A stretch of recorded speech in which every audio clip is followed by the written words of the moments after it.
My name is Clara Monroe. I'm a landscape architect, and I believe that every beautiful garden begins with a solid, hidden foundation. You tend to the soil, you respect the roots, and only then can something lovely and lasting grow. For most of my life, I thought my own foundation was unshakable, laid down by generations of Monroes in the heart of Charleston, South Carolina. But 3 days before my wedding, I found a note from my parents that revealed it was all just sand. The note was stark, written on my mother's heavy cream-colored stationery, the kind she used for condolences. Clara, the wedding is canceled. We have informed the vendors and guests. Do not contact us. Our attorney will be in touch. I stood in the grand, silent foyer of my childhood home, the scent of lemon oil and old money thick in the air. The words were a demolition, cold and efficient. My parents, Alistair and Genevieve Monroe, had always wielded their influence like a scalpel, but this was a bludgeon. The sprawling, perfect wedding they had insisted on orchestrating had become their ultimate tool of control. Holding that piece of paper, the world tilted. I felt a strange, terrifying calm settle over me. I wouldn't plead. I wouldn't fight them on their terms. But I had no idea that in the next 48 hours, the ground beneath me would not just crack, but be tilled and replanted in ways I could never have imagined. To understand my parents is to understand Charleston itself, a city of breathtaking beauty built on rigid traditions. The Monroe family name was woven into the city's history, our wealth originating from a shipping empire that my father, Alistair, now ran with an iron will. My mother, Genevieve, was the architect of our social standing, a woman who could trace her lineage back to the city's founding and who treated the social register as a sacred text. I was their only child, a project to be sculpted.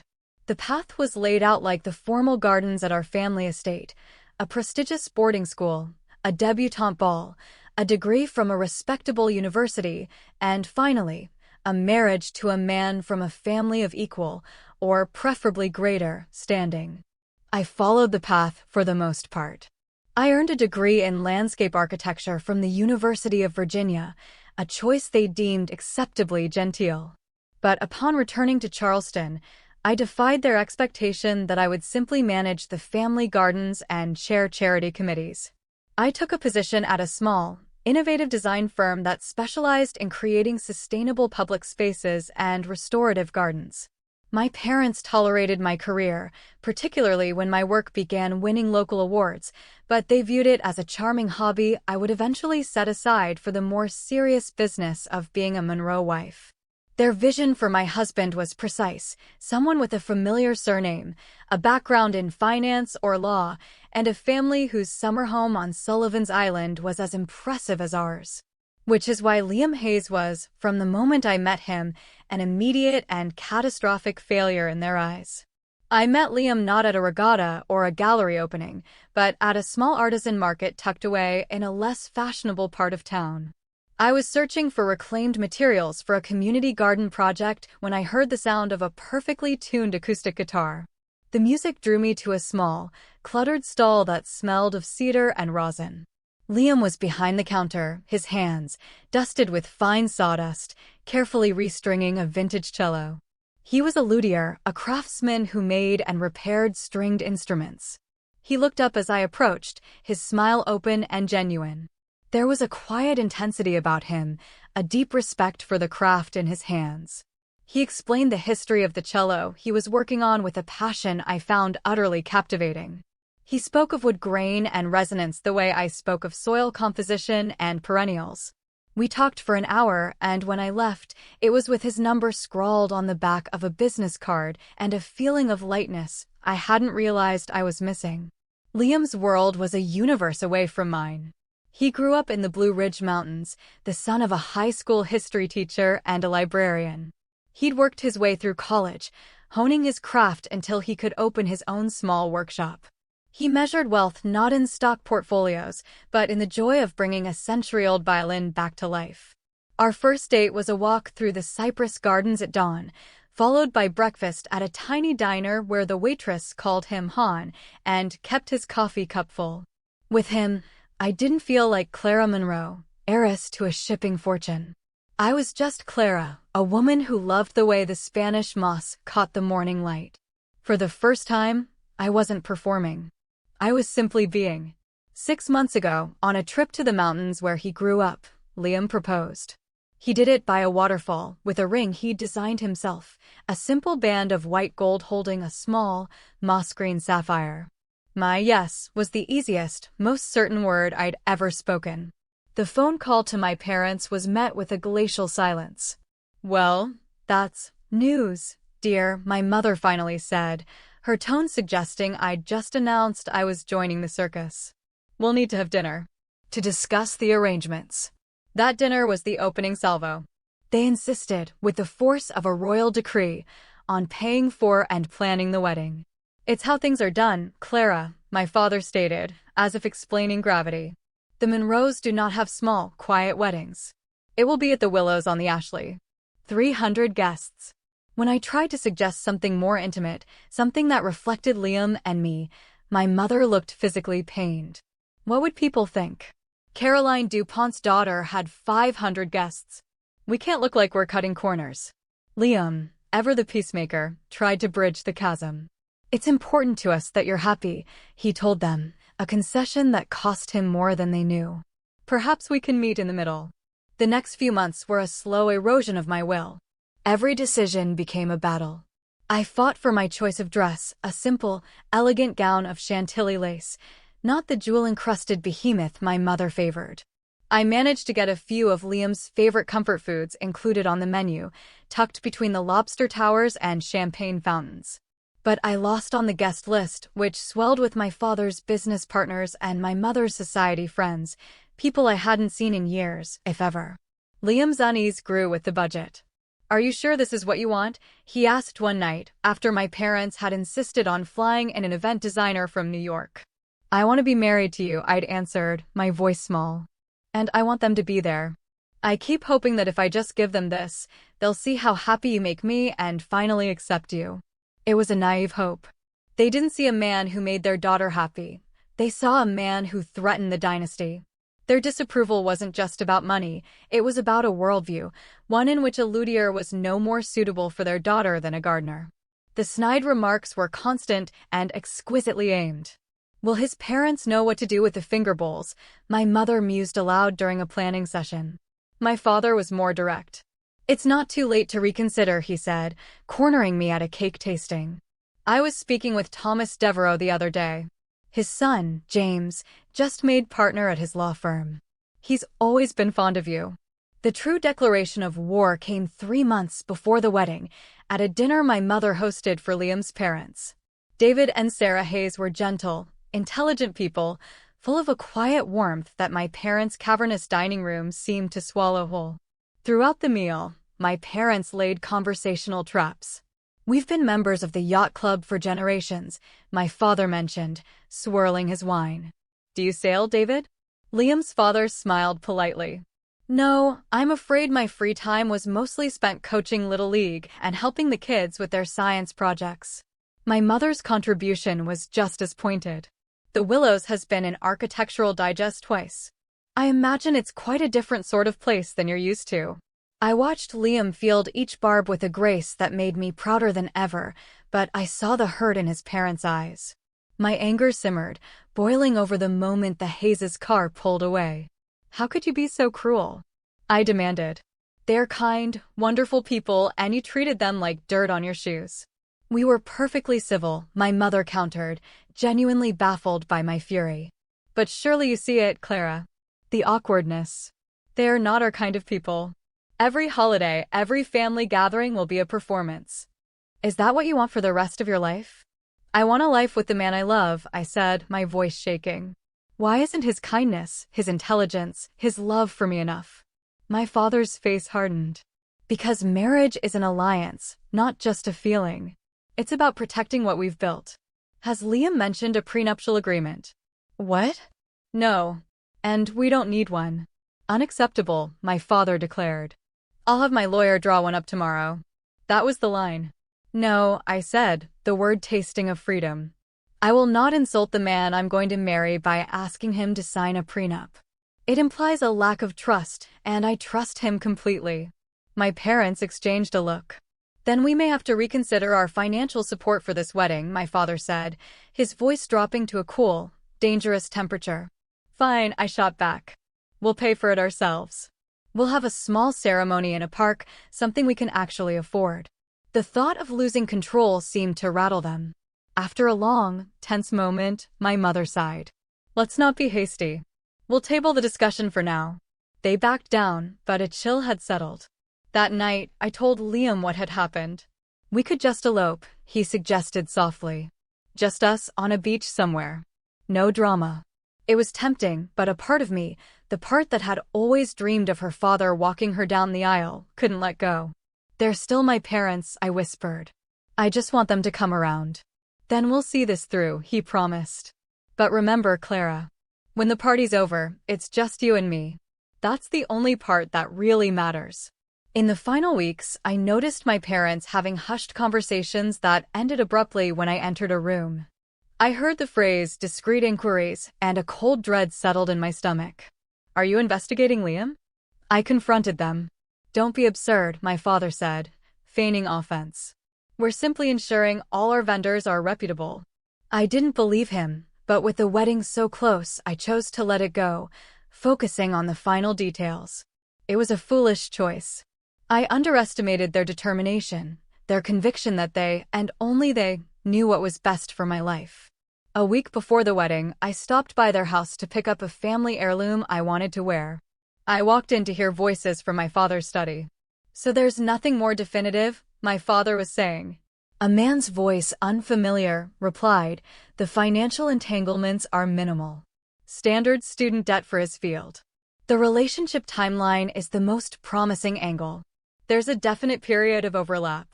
That's all we need, my mother said, her voice laced with grim satisfaction. My blood ran cold.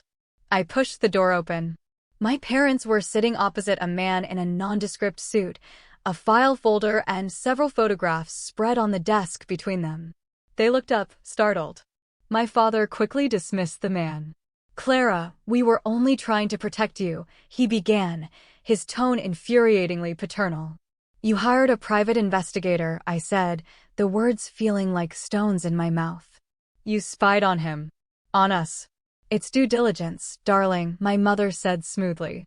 Your great-grandmother had a full dossier prepared on your grandfather before she accepted his proposal.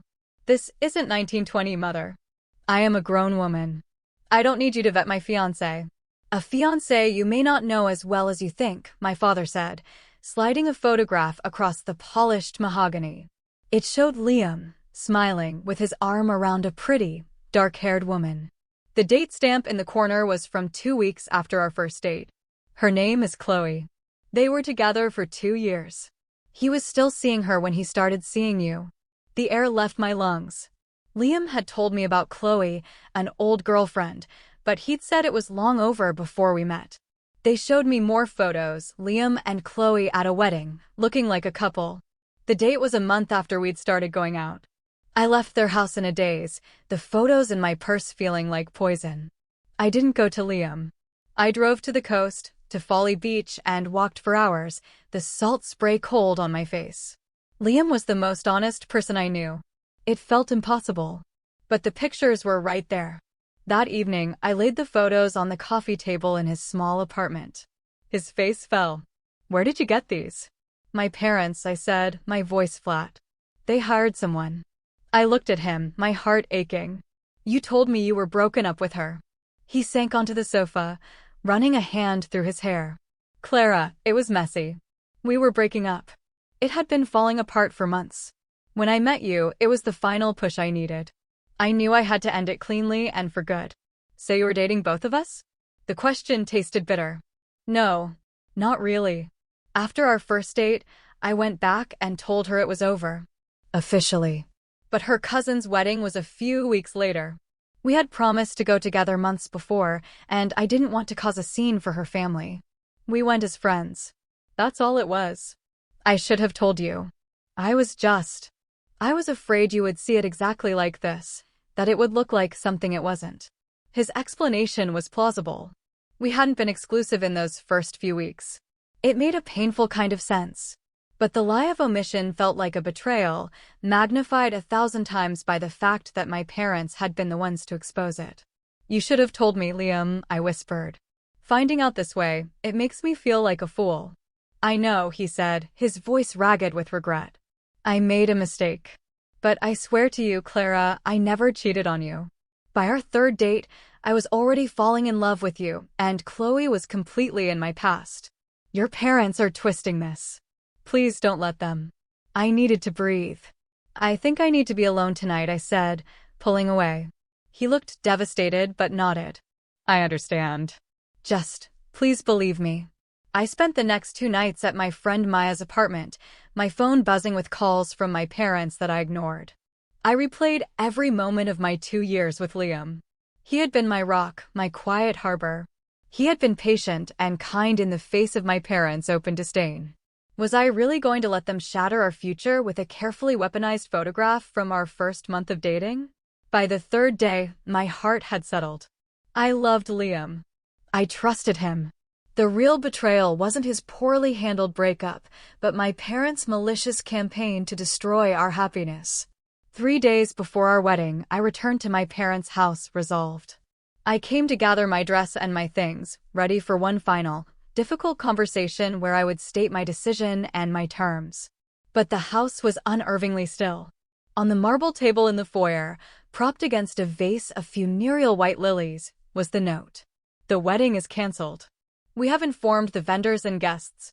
Do not contact us. Our attorney will be in touch. The floor seemed to drop away. Shaking, I called Liam. They've cancelled everything, I choked out, reading him the note. They mention a lawyer. What does that mean? A sick premonition took hold. I called our wedding planner. Oh, Clara, she said, her voice laced with pity. Your father called yesterday. He paid the full cancellation penalties. He said there was a family emergency. One by one, I called them all. The caterer, the florist, the photographer. The story was the same. But the manager at the Willows delivered the final, devastating blow. I'm so sorry, Ms. Monroe. Your father made it very clear that if we chose to rebook with you directly, his firm and his extensive network would make things very difficult for us. We simply can't risk it. They hadn't just withdrawn. They had scorched the earth. When Liam arrived, he found me sitting on the bottom step of the grand staircase, the note crumpled in my hand. He didn't rage. He didn't yell. He sat next to me, took my hand, and just held it until my shaking subsided. This doesn't change us, he said softly. They can cancel a party, Clara. They can't cancel a marriage. His calm was my anchor. A new resolve hardened within me. I won't let them, I said. This isn't about the party anymore. This is about our life. We packed my things, my wedding dress in its pristine bag, my honeymoon luggage, the boxes of personal belongings that suddenly felt like artifacts from another life.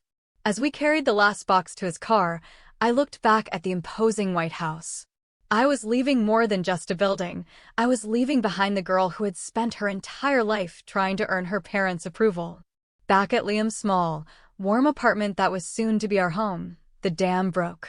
I cried until I couldn't breathe, ugly, gasping sobs of grief and rage. Liam held me, murmuring, "Let it out. I've got you. We're in this together." When the tears finally subsided, my phone rang. It was Maya. "Clara, what is going on?" "Your mother just called me, sounding like she was planning a wake. She was hinting that the wedding was off because of some terrible secret you discovered about Liam." "She's lying," I said, my voice hoarse, and explained everything. "Those tyrants," Maya seethed. "Okay, new plan. We are not letting them win. You call your people, Liam calls his. We'll tell them the truth. There was a family dispute, but the wedding is on. We'll find a new place. We'll make it happen." After I hung up, Liam looked at me. "Is that what you want? To try for this weekend?" I took a deep breath. Yes. I won't be bullied into hiding. It won't be the wedding they planned, but maybe it will be the one we were supposed to have all along. A smile touched his lips. "I always thought a small wedding in a garden sounded more like you anyway." "It is," I admitted. "I just forgot for a while." We spent the rest of the night on the phone, undoing the damage, exploring options. Liam's parents immediately offered their large, beautiful backyard. Friends volunteered to cook, to play music, to arrange flowers. A new, smaller, more authentic wedding began to take shape from the ashes of the old one. Exhausted but united, we fell into bed. The past few days had been a trial by fire, but I felt a strange sense of peace. I didn't know it then, but my parents' war against our marriage had only just begun. The next morning, as the scent of fresh coffee filled Liam's kitchen, a call came from an unknown number. Clara Monroe, a smooth, cold voice asked, "This is Harrison Sterling. I represent your parents. I'm calling to advise you of the legal ramifications should you proceed with this union." Legal ramifications? I scoffed. I'm a 28-year-old woman getting married. There are no ramifications. On the contrary, he said, his tone dripping with condescension. Your parents, as trustees of the Monroe Family Trust, have instructed me to inform you that they will be invoking the suitability clause to freeze all distributions to you, pending a review of your marital situation. Furthermore, all items purchased with family funds for the wedding, the dress, the rings, any gifts received, are to be considered family property and must be returned immediately. I felt dizzy. A suitability clause?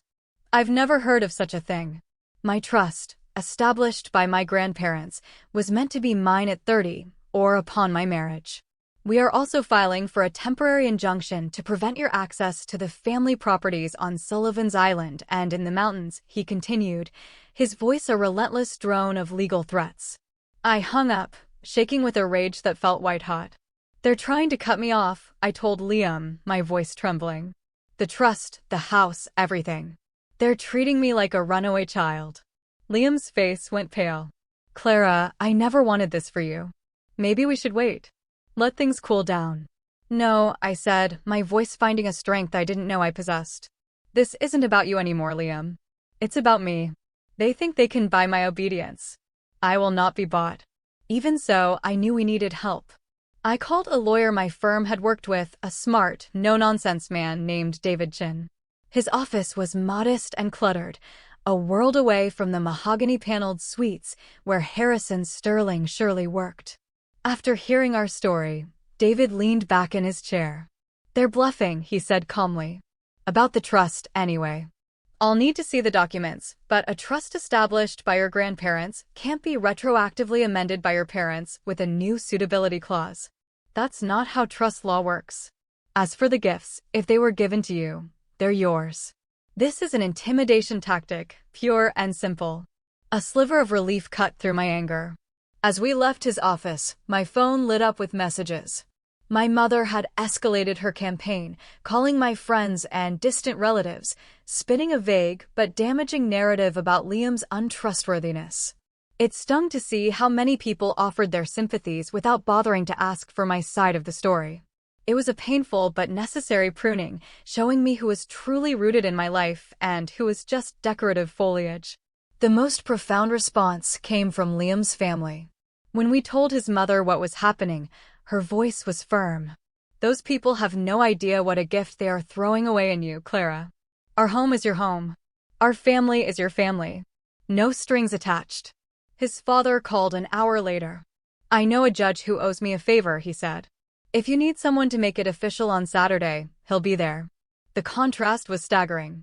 My family, with its immense wealth, offered only threats and conditions. His, with their modest means, offered everything they had without hesitation. That evening, exhausted and emotionally raw, I found myself staring out the window. Liam came and stood behind me, wrapping his arms around my waist. We can still run, he whispered into my hair.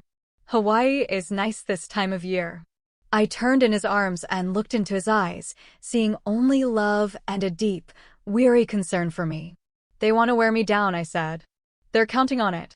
But I'm not tired anymore, Liam. I'm angry. And I'm ready. We're getting married on Saturday if it's in your parents' backyard with 10 people. Okay, he said, a slow smile spreading across his face. Then that's what we'll do. Sometimes you have to burn down the old garden to make way for something new. I had no idea what new tactics my parents might try in the final 48 hours. I assumed they would continue their war of attrition, fought by lawyers and whispers. I never expected that my most powerful ally would arrive unannounced, bringing with her the one thing my parents could not fight, the weight of family history. The doorbell rang the next morning. It was exactly 48 hours since I'd found the note. I opened the door to find my grandmother, Beatrice Monroe, standing on the small porch. My father's mother. At 84, she was still the most formidable woman I knew, a matriarch who moved through Charleston society with the quiet authority of a queen. She lived most of the year in Europe, and her visits were rare, meticulously scheduled events. "Grandma?" I said, utterly stunned. "Clara, dear," she said, her eyes, a paler blue version of my father's, taking in everything at once. "May I come in? I believe we have a great deal to discuss." I led her into Liam's apartment, my mind racing. Had my parents sent her as their final, most powerful weapon? She surveyed the room, her gaze resting on Liam's workbench, the violins hanging on the wall. "So this is the luthier studio," she said, a note of approval in her voice. "A man who creates beauty with his hands. How refreshing." She sat on the sofa and patted the cushion next to her. "Your parents, I take it, do not know I am here." "No," I said.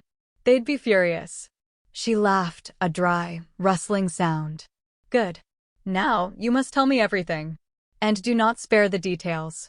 I have found, in my long life, that the devil is not only in the details, but so is the truth." I told her everything. The pressure, the investigator, the photos, the note, the lawyers. She listened without interruption, her hands, elegant and wrinkled, folded in her lap. When I finished, she was silent for a long moment. "Your father is a fool," she said finally, her voice clear and sharp as glass. "And your mother is worse. They're repeating history, and they are too blinded by pride to see it." She took my hand.